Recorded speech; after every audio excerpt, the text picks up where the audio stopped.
Assalamualaikum, tepang deui sareng Abdis Ujang Combro. Dinu danget ieu sim kuring bade nyaritakeun dongeng seputar si Kabayan Ngalanangka.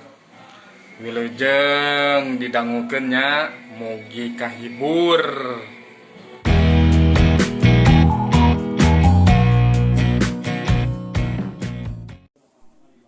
Dongeng bahasa Sunda anu judulna Si Kabayan Tukang Ngalanangka.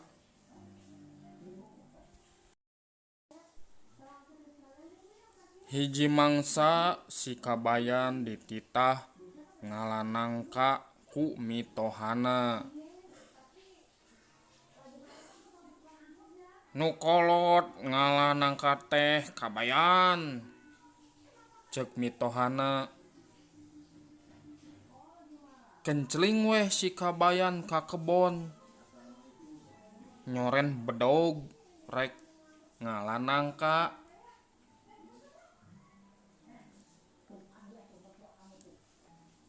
Barang nepi ka kebon, si Kabayan ulak ilik kana tangkal nangka.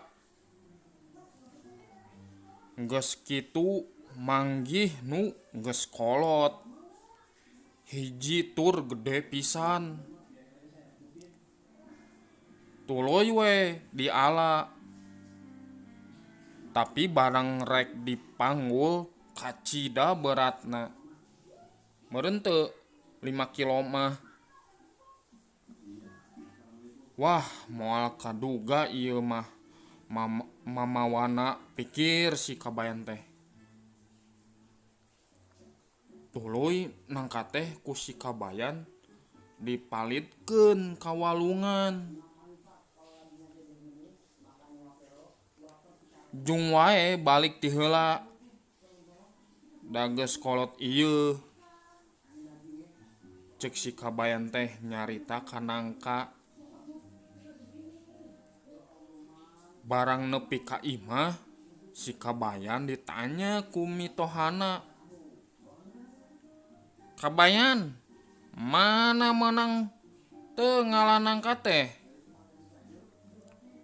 "Nya meunang atuh, nyong gede nya kolot deui nangkana," tembal si Kabayan.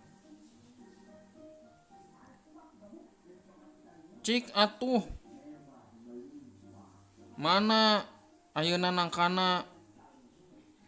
mitohana nanya.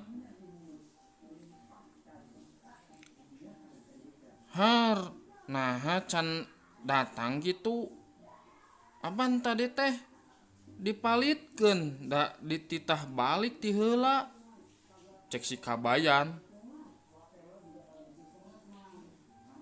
"Ari maneh bodoh teh maniteng teuingeun kacida? Moal enya nangka bisa balik sorangan," mitoha si Kabayan keheuleun pisan. "Wah, nu bodoh mah nangkana geus kolot-kolot ge teu nyahoeun jalan balik," cek si Kabayan teh bari ngaleos. Tah sakitu carita anu ngeunaan si Kabayan anu tukang ngalanangka teh. Punten we ieu mah caritaana rada pondok. Mugi kapayuna mah punten Ujang Combro nyaritakeun dongeng anu langkung lengkap sareng rame lah. Mun dipihaturnya kanu para penonton, mugi we kahibur ku caritaana nu ngeunaan ieu tentang si Kabayan teh. Hatur nuhun samudaya. Assalamualaikum warahmatullahi wabarakatuh.